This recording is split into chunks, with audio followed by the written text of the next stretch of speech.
up there, I think, particularly in the T20 and in sport and men.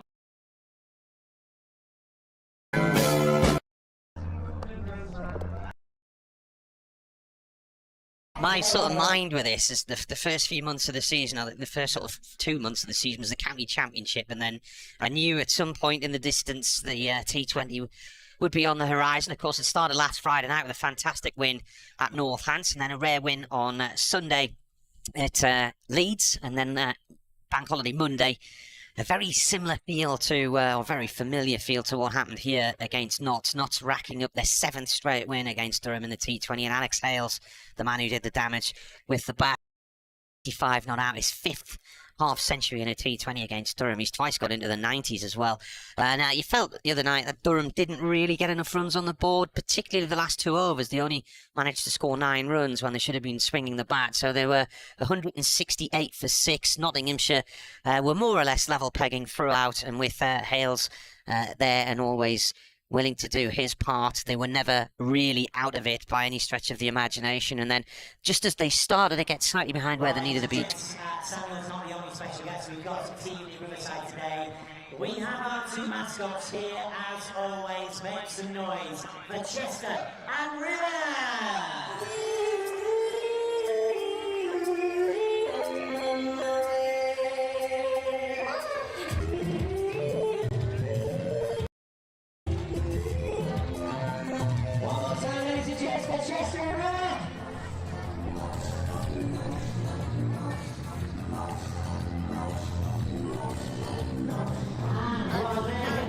Holiday planning Bollywood movie नहीं लगती कहाँ ना check नहीं भैया phone Of the day happening, we met earlier on from South Tyneside Gymnastics.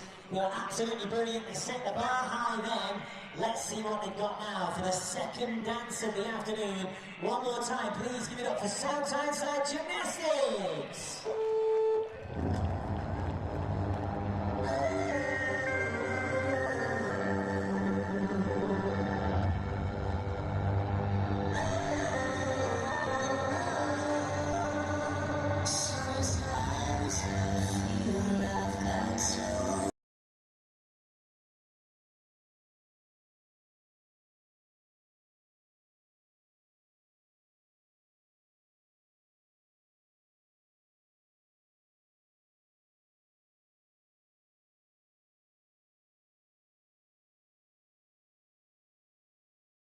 Nice and warm. It's a lovely day on a Sunday afternoon. It's Father's Day, so we've got a special edition of Dance Cam this Sunday afternoon.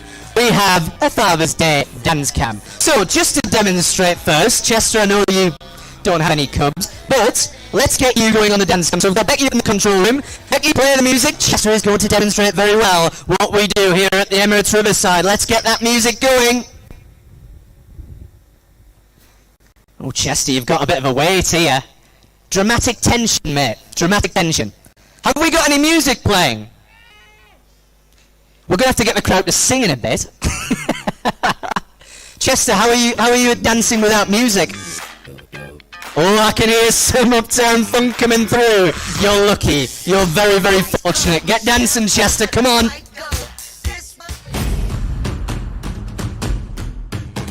Oh. There we go. Blimey heck, he's got spins and everything today, folks. Spins and everything. Not bad. It's getting better with every passing match, I have to say, Chester. Getting better with every passing match. Now, that's Chester done. We've got the camera on the crowd. Got some people dancing, the camera's not even on them. That's brilliant news. Brilliant news. Because it is Father's Day, we have a special song to play, I think, don't we? And Simon, our camera operator, is going to start focusing on some dads in the crowd. Becky, do you think we can get the next song being played? A little bit of Amarillo, maybe?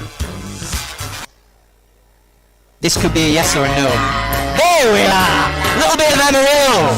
That's what we want. Sunday afternoon in Chester Street. Who have we got on the big screen? You, sir! You're watching, but you're not dancing. There you go. That's not bad. Your child is far better dancing than you, sir. Who have we got up here? Who have we got up here? I'm not gonna sing, don't worry. When the day is dawning. If anyone's seen the video to this, if anyone wants to do a their finest Ronnie Corbett impression, they are more than welcome to.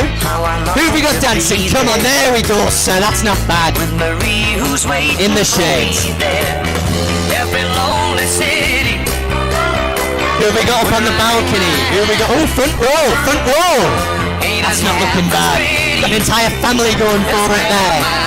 What about the balcony, Simon? Let's try and pick out someone on the balcony, shall we? Got some kids up there. You got any dads dancing? Replica kids as well. I promised I wouldn't sing, and I won't. You don't need to be subjected to that, let me tell you. Some people are standing at the bowler's end, maybe just getting behind Parnell and his arm as he's in again, and Butler's dropping this one into ground, looking for a quick single, but sliding against it. Baz delayed to stop any chance of a single there. He was at about a 10-15 degree angle to the stumps there, Delader, and he hit them from about 3 strips across. They've moved 2 wickets back up towards the pavilion for this one, so they're off the TV strip. They're more or less bang in the middle of the square. I think the strip next to them, heading back to the right as we look, would be the test match strip, the international strip.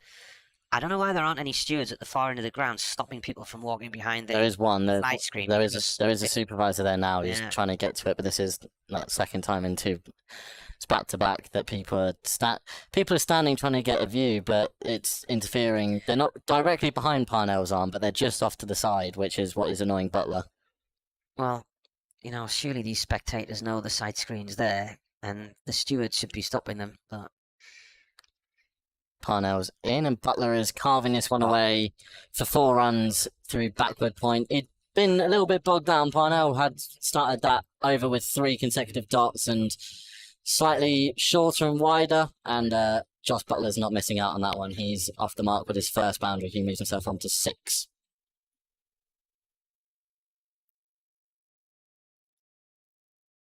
well, it is June the 2nd, so we're in meteorological summer now. Still people streaming past the side screen at the far end. I'm with you. I don't know. Well, the stewards have been brought in from an external company, and they probably don't know how it works. So, but you need somebody to stop people streaming across that car park at the far end.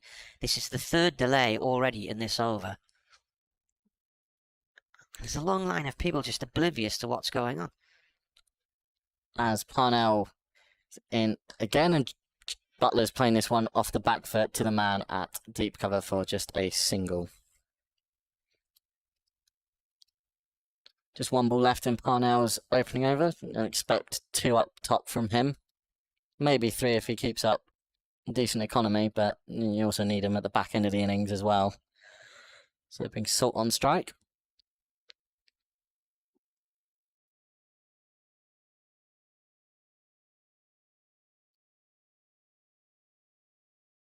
Thankfully there's no delay on this one. Parnell is in to complete his first over. And Salt is playing that one beautifully, backward a square for 4 more.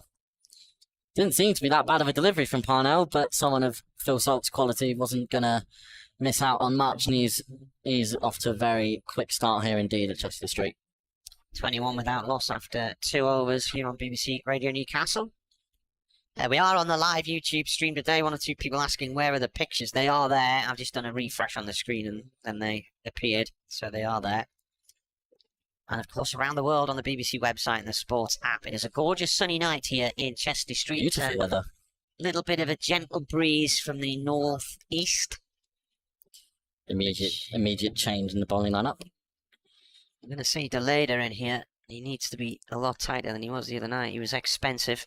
And one of his overs, I think, went for 26 runs. He ended up taking none for 47 in 3, so he nearly joined the 50 club. Right arm over from the Finkel end, that's gone down the leg side, and this is how he started the other night. There were wides down that leg side. It's a bit of a, I don't want to use the term coach killer, but it's definitely not one that you, when it's a limited overs game, I'm pretty sure everyone's stressing the importance of no extras. You can't be giving the opposition 3 runs, especially when you've got 2 destructive batsmen like Lightning do this evening. Later and again, bowls, and that's a leading edge. Nearly caught at diving there at point. Might be Souter. Throw. The ball's gone off towards the third man boundary. 1 run. Was indeed. It was indeed. He nearly got it. Better delivery. Last week on the Friday night at Northants, he got Chris Lynn in the first over for a 3rd ball duck, and then the next over he pulled, he got David Willey caught behind for 1. I missed both those wickets. I was too busy trying to get to the ground. 24 for none. Here he comes again and bowls, and it's That's another another one one. down the leg side. Stays low, taken by the keeper. Butler on strike, didn't have to offer a shot there. Yeah, I'd finished up uni earlier that day, so I was going down with a couple of mates and making a bit of a weekend at the cricket. And unfortunately, trains from Newcastle were delayed, so when I eventually got to the ground and got in, I think Northampton were already 2 or 3 down. Which way do you go to get to Northampton from Newcastle? Do you have to change in I the went that- Midlands or something? That was an option, but I wouldn't have got More the expensive. no, I think it would have been cheaper. I wouldn't have got to the ground in time. Right. So I had to go all the way down to London and then back up. Delayed once more in. That's wide of off stump, and that's clipped away towards the third man boundary. Clark dives in and stops it. He does well right in front of the health club. So Looked like a lot of pause. saves a 3rd run as well. Yeah, good fielding. Yeah, I had to go all the way down into London because there was a delay at Newcastle as well, so I ended up having to get a later train, which got me in faster. So I was able to get to the ground at a reasonable time, but still a bit later than I would have wanted. Was all worth it though to see Graham Clark's magnificent innings. Yeah. 102 not out. Later in, bowls, and defended by Butler. Ball played back up towards the bowler's end. Durham have got Leicestershire here on Tuesday, and then Northants here. Sorry, on Sunday. Yeah, Northants here on Tuesday, Leicestershire here on Sunday, and then it's they're at Notts next Thursday and Leicestershire next Friday. Next Friday. And then we're back into county championship. Is it? Yeah, I think it's a county championship game after that. I think it's On the Monday. I think it's Yeah. Glamorgan here. Here comes the later. Oh, this is That's a it's go. going to be out. Jones is under it, and that is the end of Butler for 11. 27 for 1 after 2.4 overs. That is exactly what I said about the top of the show. Butler's not been in the greatest of nick, and Durham needed to get him early to avoid him trying to bat his way back into form. Maybe a slightly slower ball from Deleda. Butler did seem rushed through the shot, top edge, got nowhere near enough of it, and Michael Jones took a very straightforward catch at mid-on. He goes for 11 off 11. Just the 1-4 for him, and no doubt Durham will be ecstatic to get rid of him for, by his standards, a very low score. If you let Butler, his reputation speaks for itself, but you let Butler get in, he can really harm you at the back end of the innings. So, an over that started off with a wide has now brought a wicket for delayed, and it's going to be Croft who's the new batter with 2 balls left in this 3rd over.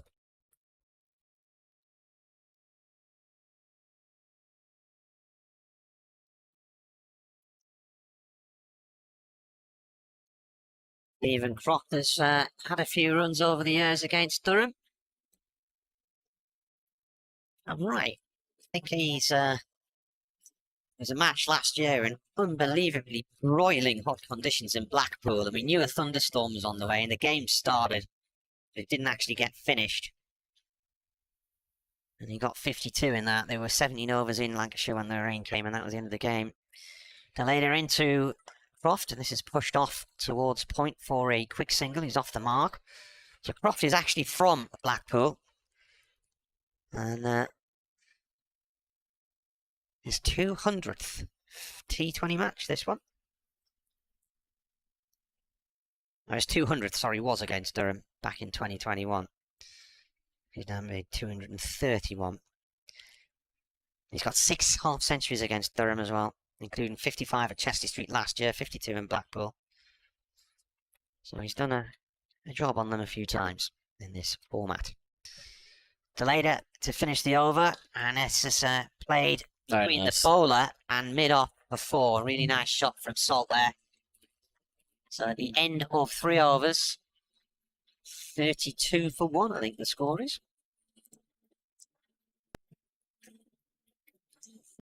Is indeed. It looks like we're going to see Ben Rain introduced into his hat. The helmet was brought out, so I was thinking maybe Travaskis was being brought back from the opposite end, but Ben Rain is having words with Captain Alex Lees. So he'll be brought into the attack for this 4th over of the innings. Wilson will stand up to the stumps.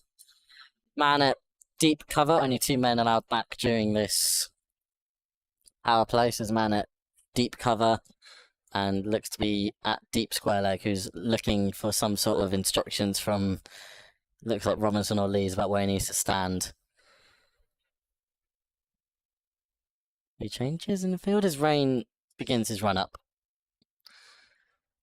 He's in and Croft is flicking that one to the man at deep extra cover for a single.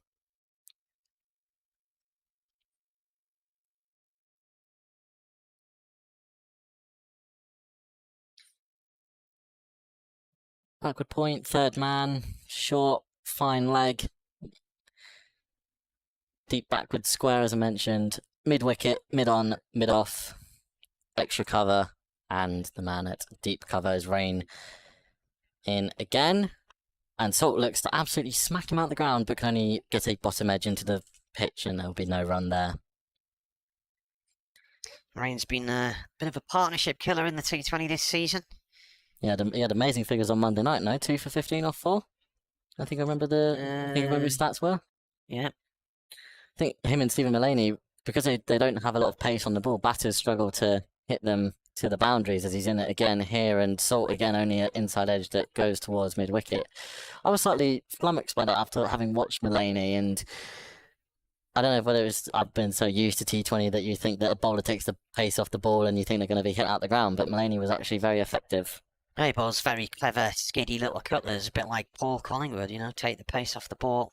He just confuses the batter and not able to get as much power on. They have to apply the power themselves instead of using the ball, as Rain is in again and Salt is driving him, and it's a half stop by Captain Lees. He's going to have to try and stop the boundary, which the ball will slow up just enough, and they will run 3, I think, there. It was driven up to him on the little bit bouncy. He got a diving half stop in. It kind of went through him, and then he was able to, by virtue of that stop, the ball held up a little bit. He was able to retrieve it before having to go over the boundary rope. Salt moves to 21 off just 9 deliveries. A very good start for him as Rain bowls to Croft.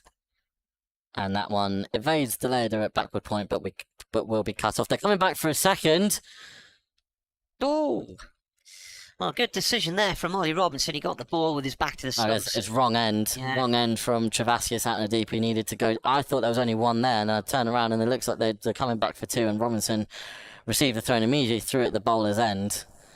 I think if it had been a direct hit instead of on the bounce, then we could have been looking at a run out there. But Lancashire took the risk and they got the reward. End of Rain's first over. It's been a relatively tidy one. He's in again. Cut out towards Travaskis, and he will get a full body behind it to stop the 2. Stop the 4. They will come back for 2. So that is 8 off Rain's opening over. 2 overs left in the power play. Lightning 40 for 1. The boundary is 65 metres again all round. So although they've moved 2 wickets back towards the pavilion, they've moved the ropes slightly as well.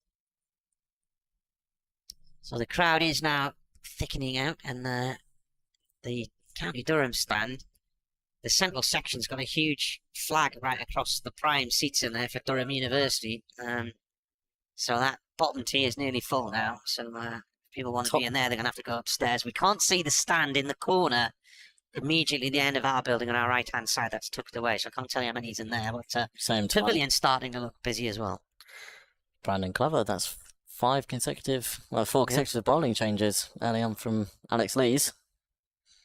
Keep them guessing. Glover in, right arm over, and runs out the back of the hand. Played by Salt up to Jones at mid-on, no run there. So Brandon Glover is a Netherlands international. I think he's just been left out of their upcoming squad. As I mentioned at the start of comms, he's been dealing with some injuries, so just hasn't seen enough. I think he hurt his ankle a few weeks ago. I think that was what was holding him back here. And he comes again, right arm over, and that's whipped into the air. Travaskis is there under it, and that is the end of Phil Salt for 21, 40 for 2 after 4.2. Very good from Glover. Seems like he went for a little bit slightly faster, slower ball. Held up slightly in the pitch. Phil Salt just similar with Butler, threw the shot too early, and Shavaskas made his way round to take a simple catch, and that is the start Durham would have wanted. It's not going to get any easier for them though. Liam Livingston has promoted himself up the order to number 4. He has been batting slightly lower down in recent games. I think he's coming at 5 or 6, but I think looking to try and make the most of this remaining 11 deliveries left of the power play. He's going to try and use those long levers of his to try and get some runs on the board. But Lees will be very happy with his bowling changes. Not too expensive, and Glover's picked up a wicket with his only second delivery. I think he also had a bit of a shoulder knock as well. Shoulder, was it? I think If the leader might have got hit on the ankle in the nets, that's... yeah, I think Glover picked up a shoulder injury while playing for the seconds early on in the season, which pushed back his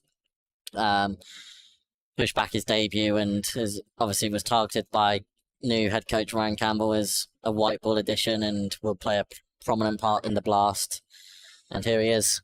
He's come at just the right time as well, with Mark Wood and Matthew Potts not being available with England Test duty. Slight change in the field. We've got I thought Jones was coming in at slip, but he's not. Third man's gone back, and a man from deep cover has come up. So Liam Livingston, the skipper, facing his first ball from Glover. That's gone down the leg side and is a wide. Seems to be up to his normal pace then. Well, Glover at the World Cup last year took 3 for 9 against South Africa. I think that was the win that helped the Netherlands qualify for the latter stages, and to a point where they don't now have to go through the qualification process for a few years. So a big help there. So he's played 25. That's a wide the other way this time. Well wide of off stump. Oh, that's very around. It was almost square on, that delivery. And he's played 25 T20 internationals. And this is his 41st T20 in all. And just looking through the stats, 88. Sorry, that's not him. Where are we? 52 wickets, best bowling, 4 for 12. Netherlands against the United Arab Emirates. This is cut hard down towards third man. There's a man down there. 1 run for Livingston.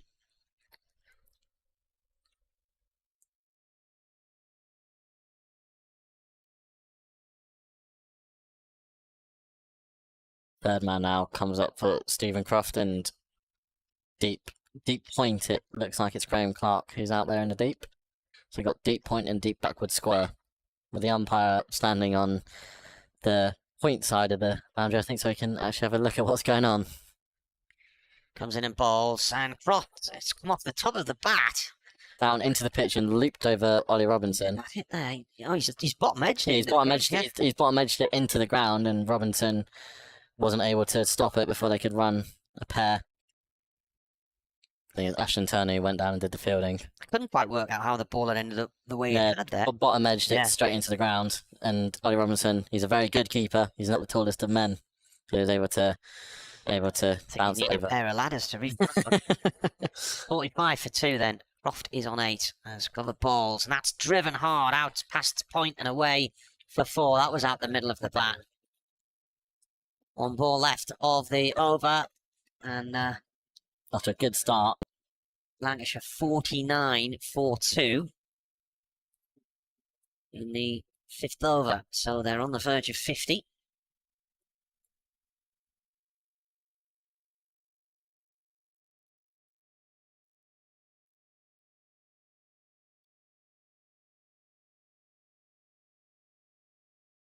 Leverain bowls, played out through towards the cover boundary.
Sam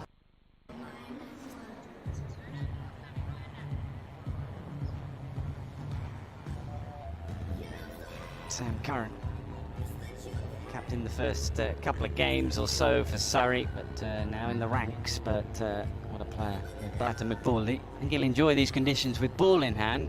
Find him a little tougher with bat, we'll have to see. Certainly against the new ball, I think he'll be absolutely fine in terms of the ball coming on.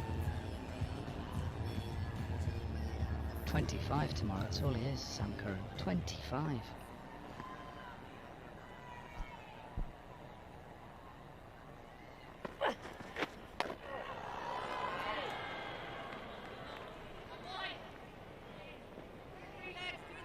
And any side now in the power play, they've just got to look to take wickets. I think we saw that last night.